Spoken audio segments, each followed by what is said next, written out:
It was 2016 and I had just started a new job at a motel. It was low pay, but I needed an office job.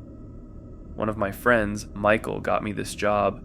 For a few days I did training with the owner in the mornings. For 2 nights Michael trained me. Our job was the 11 p.m. to 7 a.m. shift. Nothing exciting, checking guests in and doing paperwork. My boss, the owner, went away with his wife on vacation for a week, which is attributed to the swift training I had to endure. So it was my first night alone on the night shift. There was a monitor with security cameras around the motel's property and large glass windows all around the office building with a glass door. There was no night window like most motels have. It was fairly early in the night. At about 1 a.m. I was just doing my normal check-in paperwork when a man walks in and asks if we have any rooms available. Usually if someone is sketchy, my boss has me lie and say no, but he seemed normal at the moment. Without hesitation, I said, "Yes, of course, just for one?" And he replies, "Yes." So I begin creating the reservation on the computer when I notice he starts swatting the air and making spitting noises, as if he's being surrounded by flies. I try to ignore it. As far as I was concerned, it wasn't my business. So I try to check him into the room quickly as possible. I give him his key, and he's on his way. At this point in time, I could be described as very timid. I had a lot going on in my personal life, so I hope you can all understand my reaction to what happens next. The man comes back from his room and slams his hand on the glass door and causes me to jump. Absolutely frightened, I look up to see him just staring at me. He cracks the door and puts his head through and says, "I can get into my room, why won't you let me into my room?" And my only defense is trying to be helpful, so I replied, "Maybe there's something wrong with your key, let me give you another one." The look he had in his eyes was inexplicable. I felt like I was in absolute danger. I handed him his new key and he went back to his room. I tried texting Michael because he is the one who trained me, though it was the middle of the night and he was asleep. I needed some guidance. With no reply from Michael, I noticed the man trudging down the stairs to come back. I go into absolute panic mode. I run into the back office and lock the door, and I pull out my pocket knife. It's important to keep protection when working at night. I hear the man in the office yelling, "Hello, hello, why won't you let me into my room? Do you not like me?" Me being an absolute idiot and not standing my ground and calling the police when I'm feeling scared, I decided to take this situation on alone. I reply, "I'm just on the phone, I'll be right out." I then start calling Michael over and over for help. No answer. I decided to take a few deep breaths and then step out of the office. The man was not there. He was in the bathroom. I start hearing him talking to himself, angrily saying, "Kill her, kill her." My heart sank. Still being an idiot and not calling the police, he comes out and I say, "Your key was broken. I'm sorry. Let me escort you to your room." He agrees, thankfully. I was wearing a long-sleeve sweater, so with my arms down I was able to hide my knife in my hand while holding it. I begin to walk outside and he seemed insistent to walk behind me. We begin making our way to the staircase and up towards his room.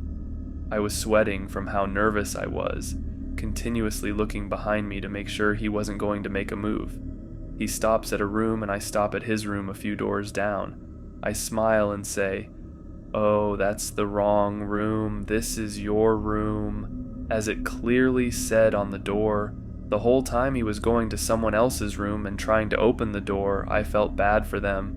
I quickly ran back to the office and locked the door. The next guest I checked in was a police officer from a few towns away.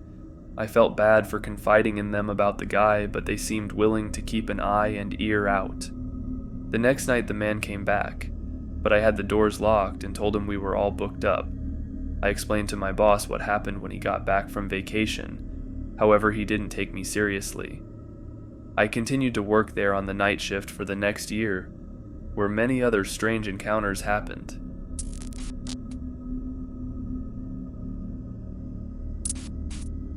The hotel I worked at was small, with only 53 rooms in the entire place. It's located downtown in a town in central Minnesota. As a night auditor, you worked alone with the shift from 11 p.m. to 7 a.m. You didn't get many people checking into the hotel at night, usually only 1 to 3 at most. My first duty as the night auditor was to lock the doors, so only guests could enter with their key. There was also a phone on the wall next to the main entrance in case someone arrived after the doors were locked, or if someone ordered pizza, for instance. There were various doors, a front door, a back door, and 2 side doors in the lobby. I proceeded to lock all of them and headed into the back room behind the front desk to do laundry. Since there was no staff on hand to do laundry, it was one of the tasks assigned to the night auditor to finish any remaining laundry that wasn't completed during the day. There was a cordless phone that you could bring with you when going into the back or around other parts of the hotel. We didn't have any more scheduled check-ins that night, but there were a couple of rooms available. I heard somebody try to open the front door, but they were unsuccessful and left. Moments later, the phone rang, and when I answered, the other person didn't speak right away. I walked up to the front desk, and finally, the other person started talking. They went on a spiel, claiming they were a former cop, and mentioned something about having court in the morning. I couldn't quite grasp everything they said because I was quite fearful and somewhat blacked out during that moment. They threatened to come in and shoot me if they weren't let in, claiming they were circling the hotel. There were windows in the lobby that looked out to the front of the hotel, which I could see from the computer I had walked to during the phone call. I apologized, explaining that we didn't have any rooms available, and they hung up before I could finish my sentence. Glancing out the window, I saw a person standing across the street, staring back at me with a phone in their hand. At this point, I was really freaking out, so I went to all the doors to double check that they were all locked. It was fortunate that I checked, because one of the side doors had been propped open with a doorstop. Obviously, I shut the door and then proceeded to go to a conference room with a view of where the person was standing. I kept the lights off and peeked through the blinds, but the person was gone. I was pretty freaked out for the rest of the night because there were windows all over this hotel. If that person was watching me, they could have done so all night if they pleased.